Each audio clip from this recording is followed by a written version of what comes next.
내가 도대체 무슨 부귀영화를 누리겠다고 이 넓은 땅을 샀을까? 여러분도 혹시 이런 후회를 해본 적 있으신가요?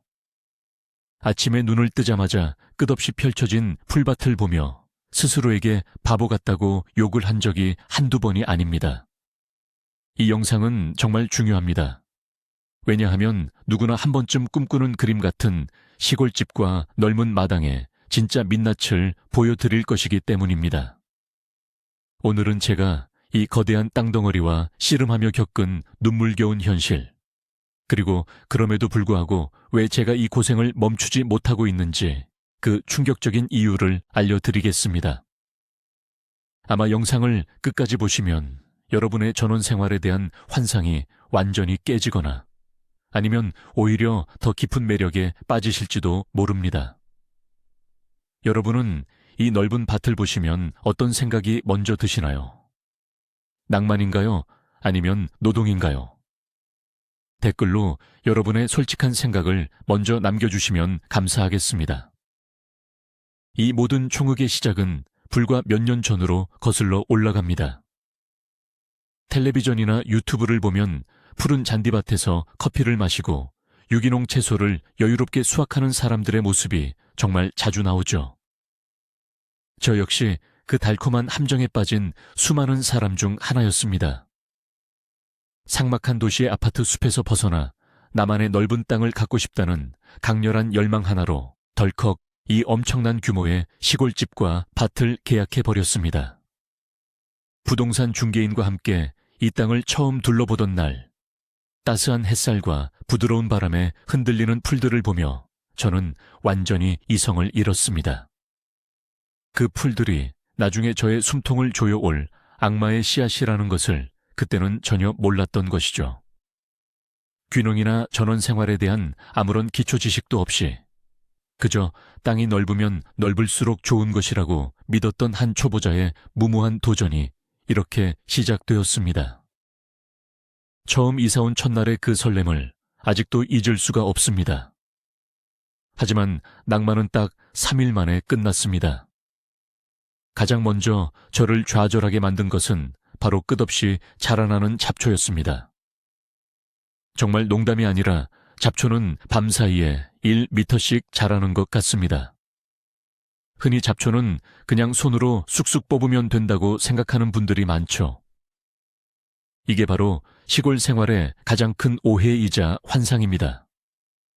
호미 하나 들고 콧노래를 부르며 풀을 뽑는 것은 아주 작은 텃밭에서나 가능한 일입니다. 이렇게 땅이 넓어지면 잡초 뽑기는 생존을 위한 극한의 육체 노동으로 변합니다. 허리를 숙이고 몇 시간 동안 풀을 뽑다 보면 하늘이 노랗게 변하고 다리가 후들거립니다. 어제 분명히 깨끗하게 정리했던 구역인데 이틀 뒤에 가보면 언제 그랬냐는 듯이 무성하게 풀이 자라나 있습니다. 잡초의 생명력을 보고 있으면 경이로움을 넘어 무서움마저 느껴집니다. 예초기를 메고 하루 종일 밭을 윙윙거리며 돌아다녀야 그나마 사람 사는 곳처럼 보일 수 있습니다. 정말 내가 이러려고 돈 주고 이 고생을 샀나 싶은 생각이 하루에도 수십 번씩 듭니다. 두 번째로 저의 뒤통수를 강하게 친 것은 바로 어마어마한 장비 비용입니다. 처음에는 농사라는 것이 씨앗을 뿌리고 물만 주면 되는 아주 경제적인 활동이라고 믿었습니다.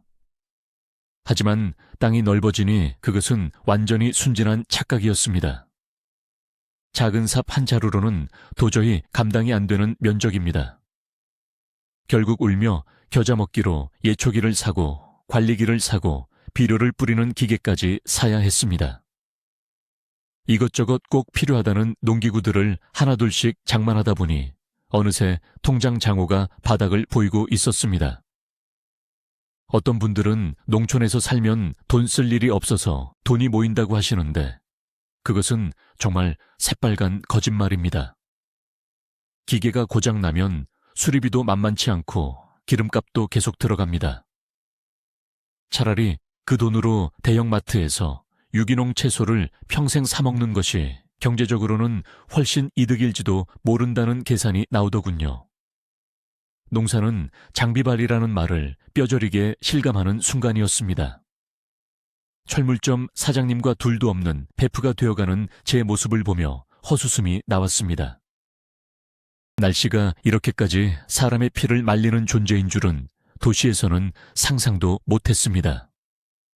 세 번째로 저를 괴롭힌 것은 바로 변덕스러운 자연 환경입니다. 도시에 살 때는 비가 오면 창밖을 보며 커피 한 잔에 여유를 즐기거나 우산을 챙기는 것이 전부였습니다. 하지만 이 넓은 밭에 주인이 되고 나서는 비가 오면 가슴이 철렁 내려앉습니다. 폭우가 쏟아지면 힘들게 심어놓은 모종들이 다 떠내려가거나 썩어버릴까봐 우비를 입고 새벽에 밭으로 뛰어나가 물기를 터주어야 합니다. 반대로 비가 너무 안 오면 가뭄 때문에 작물들이 바싹 타들어갑니다. 그러면 또 긴 호스를 연결해서 그 넓은 밭에 일일이 물을 뿌려주느라 하루가 다 지나갑니다. 태풍이 온다는 일기예보라도 있는 날에는 밤잠을 설치며 집 주변을 서성입니다. 바람에 비닐하우스가 찢어지지 않을까, 지지대가 쓰러지지 않을까 걱정하느라 스트레스가 극에 달합니다. 하늘이 도와주지 않으면 인간의 노력 따위는 아무 소용이 없다는 자연의 무서운 진리를 농사를 지으며 매일매일 배우고 있습니다. 저는 이제 웬만한 기상캐스터보다 구름의 움직임을 더 잘 읽을 수 있게 되었습니다. 아침 일찍 밭에 나가면 저를 반겨주는 것은 상쾌한 공기뿐만이 아닙니다. 네 번째 고비는 바로 온갖 종류의 벌레와 야생 동물들과의 강제 동거입니다. 전원 생활을 꿈꿀 때 벌레를 무서워하신다면 정말 심각하게 다시 고민해 보셔야 합니다. 도시에서 보던 귀여운 모기나 파리 수준이 아닙니다. 손바닥만 한 거미가 집 안을 기어다니고 이름도 모르는 수많은 곤충들이 밤마다 창문에 다닥다닥 붙어 있습니다. 애써 키운 배추와 상추는 나비 애벌레와 달팽이들의 최고급 뷔페 식당이 되어버립니다. 유기농으로 키워보겠다고 농약을 안 치고 버티다가 결국 작물은 구경도 못하고 벌레들 배만 불려주는 꼴이 된 적도 많습니다. 게다가 가끔 산에서 내려오는 멧돼지나 고라니 같은 불청객들이 밤새 밭을 엉망으로 파헤쳐 놓을 때는 정말 주저앉아 울고 싶어집니다.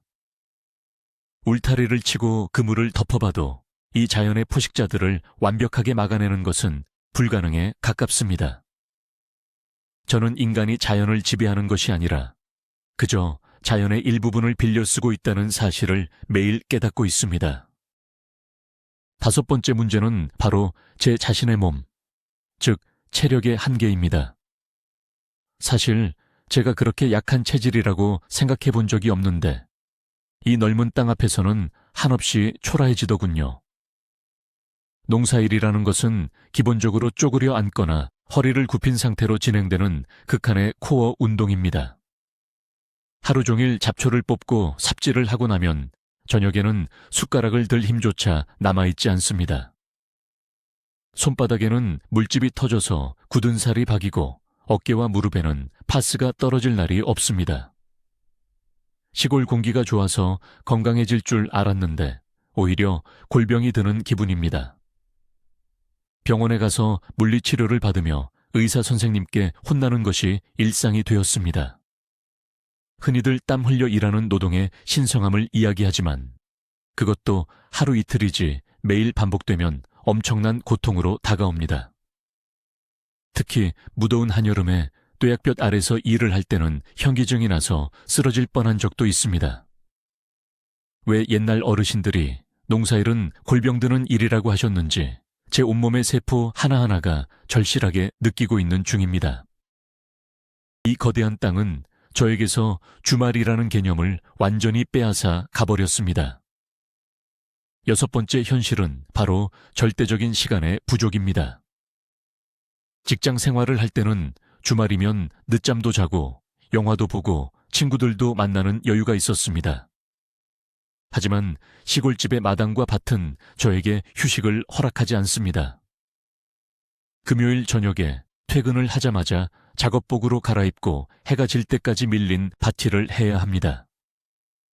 토요일과 일요일은 눈 뜨자마자 예초기를 돌리고 작물들을 돌보다 보면 어느새 일요일 저녁이 되어버립니다. 여행은 꿈도 꿀 수 없습니다. 며칠 집을 비우면 작물들이 말라 죽거나 잡초가 집을 집어삼킬 기세로 자라나기 때문입니다. 가끔 친구들이 놀러와서 경치 좋다며 부러워할 때면 겉으로는 웃으면서도 속으로는 너희가 이 노예 같은 생활을 알기나 할까 하며 쓴웃음을 짓게 됩니다. 내 시간과 자유를 이 넓은 땅과 맞바꾼 것이 과연 옳은 선택이었을까 하는 뼈아픈 자책을 수없이 했습니다. 7번째로 깨달은 것은 수확의 기쁨이라는 낭만이 얼마나 과장되어 있는지에 대한 진실입니다. 흔히들 자기가 직접 키운 채소를 따서 먹는 것이 세상에서 가장 행복한 일이라고 말합니다. 물론 처음 수확한 상추를 씻어서 고기를 구워 먹을 때의 그 짜릿함은 인정합니다. 하지만 문제는 그 다음입니다. 땅이 워낙 넓다 보니 수확량이 감당할 수 없을 정도로 한꺼번에 쏟아져 나옵니다. 방울토마토, 호박, 가지가 매일매일 박스 단위로 나옵니다. 처음에는 이웃과 지인들에게 나누어 주며 인심을 얻었지만 나중에는 다들 질려서 그만 좀 주라고 도망을 갈 정도가 되었습니다. 냉장고는 이미 터질 것 같고 마당에는 썩어가는 채소들이 널브러져 있습니다. 팔자니 상품성이 떨어지고 버리자니 피땀 흘려 키운 것이라 너무 아깝습니다. 결국 매일 삼시세끼를 호박과 가지 반찬만 먹어야 하는 고문 같은 날들이 이어집니다. 수확의 기쁨은 아주 잠깐이고 처치곤란한 인격 농산물 앞에서는 또 다른 엄청난 스트레스가 시작된다는 것을 누구도 알려주지 않았습니다. 시골 생활의 8번째 복병은 바로 끝이 없는 집 보수 작업입니다. 밭일만 힘든 줄 알았더니 이 큰 시골집 자체가 하나의 거대한 일거리 덩어리였습니다. 아파트에 살 때는 관리사무소에 전화 한 통이면 모든 것이 해결되었습니다. 하지만 여기서는 제가 지붕 수리공, 배관공, 전기기사가 되어야 합니다.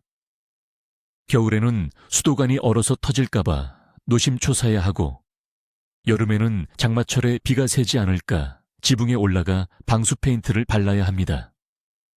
마당의 데크는 매년 오일 스테인을 칠해주지 않으면 썩어버리고 담벼락에 금이 가면 시멘트를 개어서 직접 발라야 합니다. 유튜브를 보며 어설프게 집을 고치다가 오히려 일을 더 크게 벌여서 결국 비싼 돈을 주고 전문가를 부른 적도 많습니다. 밭일로 지친 몸을 이끌고 집에 들어오면 또 고쳐야 할 곳들이 눈에 들어오니 정말 도망가고 싶어집니다. 낭만적인 전원주택의 이면에는 끝없는 집수리와 유지보수라는 혹독한 대가가 따릅니다. 9번째 고충은 이웃과의 관계에서 오는 뜻밖의 스트레스입니다. 시골 인심이 넉넉하고 좋다는 말도 반은 맞고 반은 틀린 말입니다. 물론 잘 챙겨주시는 좋은 분들도 많지만 좁은 지역 사회 특유의 참견과 텃세도 분명히 존재합니다. 제가 초보티를 내며 밭에서 쩔쩔매고 있으면 동네 어르신들이 지나가시며 한마디씩 훈수를 두십니다. 이거는 이렇게 심으면 안 돼. 저거는 약을 쳐야지 하며 끊임없이 잔소리를 하십니다. 처음에는 감사한 마음에 조언을 귀담아 들었지만 매일같이 이어지는 간섭에 때로는 숨이 막힐 지경입니다. 게다가 마을의 크고 작은 행사나 공동작업에는 빠짐없이 참석해야 눈치가 보이지 않습니다. 조용히 자연을 벗삼아 혼자만의 시간을 보내고 싶어서 시골로 왔는데 오히려 도시에서보다 더 복잡한 인간관계에 얽매이는 기분이 들 때가 많습니다. 프라이버시가 완벽하게 보장되는 아파트 생활이 가끔은 너무나 그리워집니다. 10번째 진실은 바로 물 관리의 전쟁입니다. 농사에서 가장 중요한 것이 물인데 넓은 밭에 물을 주는 것은 상상을 초월하는 작업입니다. 상수도를 연결해서 밭에 물을 주자니 수도 요금이 폭탄처럼 나옵니다. 그래서 큰맘 먹고 수백만 원을 들여 지하수 관정을 파야만 했습니다. 그런데 지하수 펌프도 수시로 고장이 나고 전기가 끊기면 물 한 방울 나오지 않아 발을 동동 구르게 됩니다. 땡볕에 호스를 끌고 수백 평의 밭을 왔다 갔다 하며 골고루 물을 뿌려주는 일은 정말 웬만한 인내심으로는 버티기 힘듭니다. 물을 주다가 호스가 꼬이거나 터지기라도 하면 그날은 온몸이 흙투성이가 된 채 멘탈이 붕괴됩니다.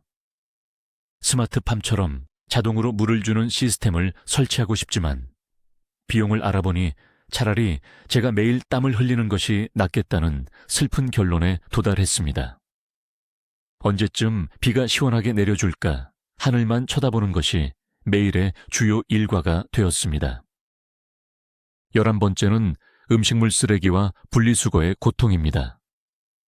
도시에 살 때는 집 앞에 쓰레기를 내놓으면 그만이었지만 시골에서는 모든 쓰레기 처리가 스스로의 몫입니다. 면 소재지에 있는 지정된 장소까지 쓰레기를 차에 싣고 가져다 버려야 하는 수고로움을 감수해야 합니다. 특히 음식물 쓰레기는 여름철에 조금만 방치해도 벌레가 꼬이고 악취가 진동을 합니다. 밭에 거름으로 쓴다며 퇴비장을 만들어 음식물을 묻어보기도 했지만 잘못 발효되면 파리떼의 온상이 될 뿐만 아니라 야생동물들을 유인하는 꼴이 되더군요. 깔끔하게 정돈된 마당을 유지하려면 매일매일 발생하는 생활 쓰레기와의 전쟁을 치러야 합니다. 분리수거함에 쌓여가는 플라스틱과 캔들을 볼 때마다 내가 시골에서 쓰레기를 관리하는 관리인이 된 것은 아닌가 하는 자괴감에 빠집니다. 도시의 편리한 인프라가 얼마나 소중한 것이었는지 매일매일 뼈저리게 느끼고 있습니다. 12번째 고비는 한겨울의 난방비 폭탄과 혹한의 추위입니다. 시골집은 넓고 탁 트인 만큼 단열이 아파트보다 훨씬 떨어집니다. 첫해 겨울, 아무 생각 없이 보일러를 빵빵하게 틀었다가 다음 달 청구된 기름보일러 영수증을 보고 기절할 뻔했습니다. 100만 원이 훌쩍 넘는 난방비를 보고 나서는 집 안에서도 패딩 점퍼를 입고 수면 양말을 2겹씩 신고 지내게 되었습니다. 화목 난로를 설치해서 나무를 떼면 낭만적일 줄 알았는데 그 장작을 패고 나르는 일 자체가 또 다른 거대한 중노동이었습니다. 아침에 일어나면 코끝이 시리고 유리창에는 성에가 두껍게 낀 것을 보며 덜덜 떨어야 합니다.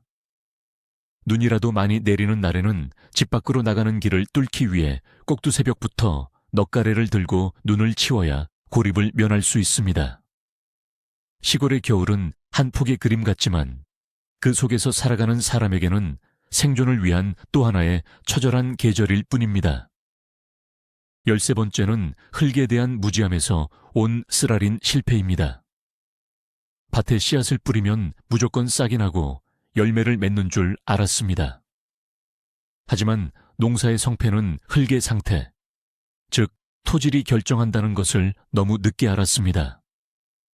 제가 산 땅은 영양분이 턱없이 부족하고 물 빠짐이 좋지 않은 찰흙투성이의 진흙밭이었습니다.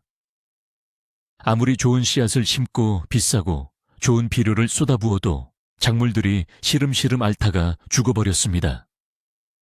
토양을 개량하기 위해 트럭으로 수십 대 분량의 좋은 흙을 새로 받고 밭을 뒤엎는 대공사를 치러야만 했습니다. 밑거름을 섞고 밭을 갈아엎는 과정은 정말로 피와 땀이 섞인 고난의 연속이었습니다.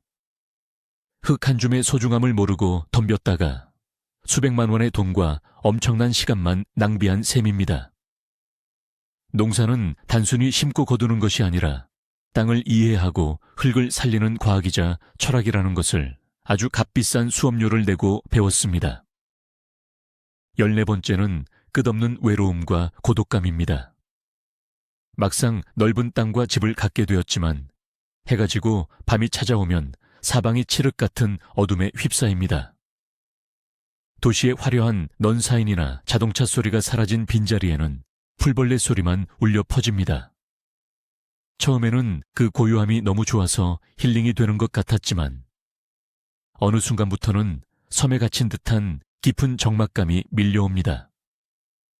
아프거나 급한 일이 생겨도 밤늦게 찾아갈 병원이나 약국이 멀다는 사실은 큰 심리적 압박감을 줍니다. 가족들이나 친구들이 모두 바쁘게 각자의 삶을 살아갈 때, 저 혼자 불 꺼진 거실에 앉아 막걸리 한 잔을 기울이고 있으면 문득 내가 여기서 뭘 하고 있나 싶은 지독한 공허함이 찾아옵니다. 시골 생활은 내면이 단단하지 않으면 이 엄청난 고독에 쉽게 휩쓸려 우울증을 겪을 수도 있겠다는 무서운 생각이 들었습니다. 15번째로 겪은 환멸은 자급자족이라는 단어의 허상입니다. 내가 먹을 것을 내 손으로 길러 먹겠다는 야심찬 목표로 시작했지만 현실은 마트에서 장을 보는 비용보다 내가 키우는 비용이 훨씬 많이 든다는 모순이었습니다.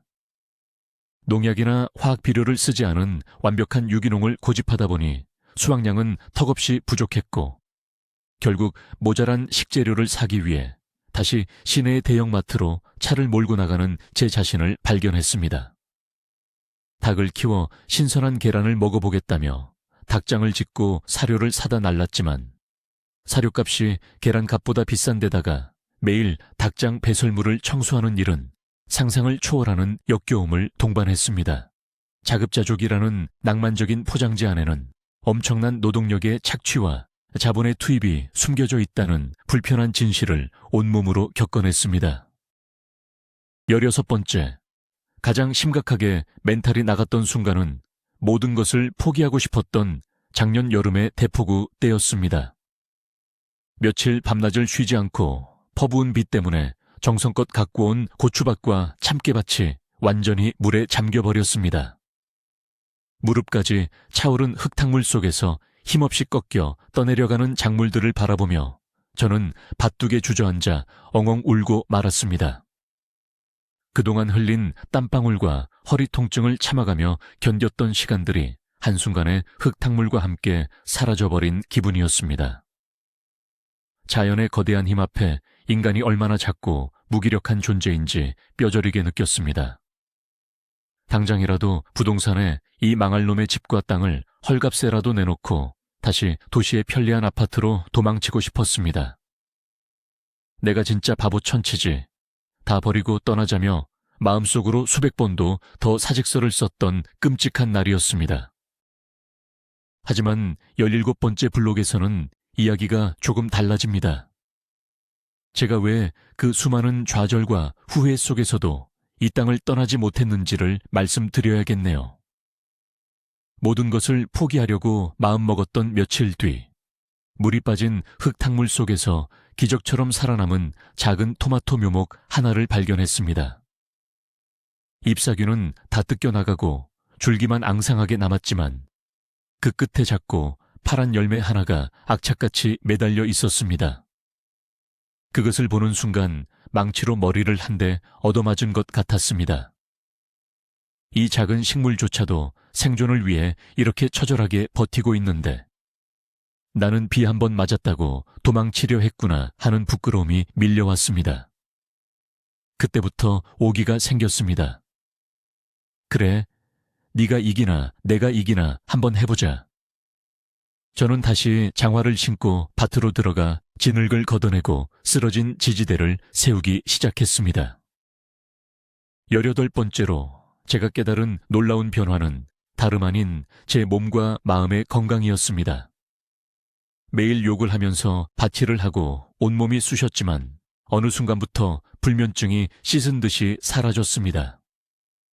도시에서는 헬스장에 가서 억지로 땀을 빼고도 밤마다 스트레스에 시달려 수면제를 찾았는데 흙을 만지고 햇볕을 쬐며 육체 노동을 하니 밤에 눕자마자 기절하듯 숙면을 취하게 되었습니다. 거칠어진 손과 그을린 피부를 얻었지만 그 대신 잔병치레가 없어지고 하체에 엄청난 근육이 붙었습니다. 머릿속을 꽉 채우고 있던 복잡한 고민과 사람들에 대한 스트레스도 잡초를 뽑는 단순 반복 작업 속에서 조금씩 비워져 나갔습니다. 육체의 고단함이 정신의 불순물을 걸러내는 필터 역할을 해준다는 것을 자연스럽게 체득하게 된 것입니다. 저에게 밭일은 이제 단순한 노동이 아니라 일종의 거친 명상이 되었습니다. 19번째 이야기. 바로 자연이 주는 소소하지만 강렬한 위로입니다. 잡초와 전쟁을 치르다가 문득 허리를 폈을 때 코끝을 스치는 짙은 아카시아 꽃향기.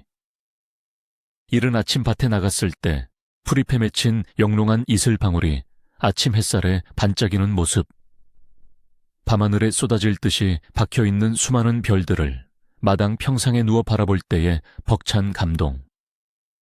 이런 찰나의 순간들이 하루 종일 겪었던 고통을 마취제처럼 잊게 만들어줍니다. 이 넓은 땅을 가꾸는 것은 비록 뼈를 깎는 고통이지만 그 대가로 저는 돈을 주고도 살 수 없는 계절의 변화와 자연의 민낯을 가장 가까운 특등석에서 감상하는 특권을 누리고 있습니다. 흙냄새를 맡으며 무념무상으로 괭이질을 하다 보면 내가 살아 숨쉬고 있다는 생명력 그 자체를 강렬하게 느끼게 됩니다. 마지막 20번째. 그래서 결론이 무엇이냐고 물으신다면 저는 기꺼이 이 바보 같은 짓을 계속하겠다고 대답하겠습니다. 분명 저는 수없이 후회했고 내가 미쳤다고 자책했습니다. 하지만 흙투성이가 된 채 마루에 걸터앉아 직접 키운 오이를 한 입 베어 물 때 입안에 퍼지는 그 풋풋한 단맛 하나가 모든 고생을 상쇄시켜버립니다. 이 넓은 땅은 저에게 가혹한 노동을 강요하는 폭군이기도 하지만 정직하게 땀 흘린 만큼 반드시 보답을 돌려주는 아주 공정한 스승이기도 합니다.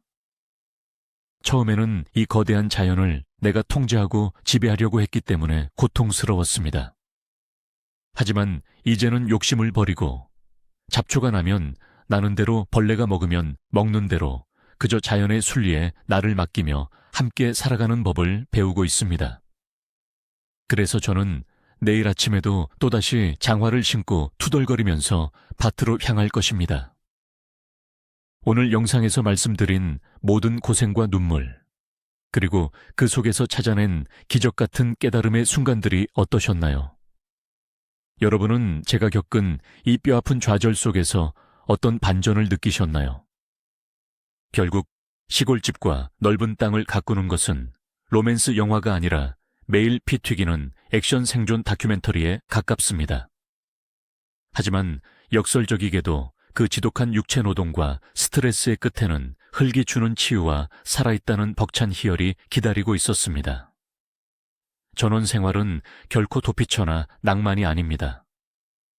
자연 앞에서 나를 낮추고 끊임없이 땀 흘릴 각오가 된 사람에게만 허락되는 강인한 수행의 길입니다. 저는 비록 매일 내가 바보지, 왜 이 짓을 사서 하고 있나 불평하지만 결국 이 삶을 깊이 사랑하게 되었습니다. 오늘 저의 솔직하고 처절한 귀농 현실 이야기가 여러분에게 작은 충격과 큰 울림을 드렸기를 바랍니다. 영상을 끝까지 시청해 주셔서 정말 감사합니다. 만약 여러분에게 이 넓은 땅이 주어진다면 모든 것을 감수하고 농사에 도전하시겠습니까? 아니면 편안한 도시의 삶을 선택하시겠습니까? 여러분의 솔직한 선택과 그 이유를 댓글로 꼭 남겨주세요. 우리 같이 이야기해 봅시다. 잊지 마시고 구독과 좋아요 한 번씩 눌러주세요.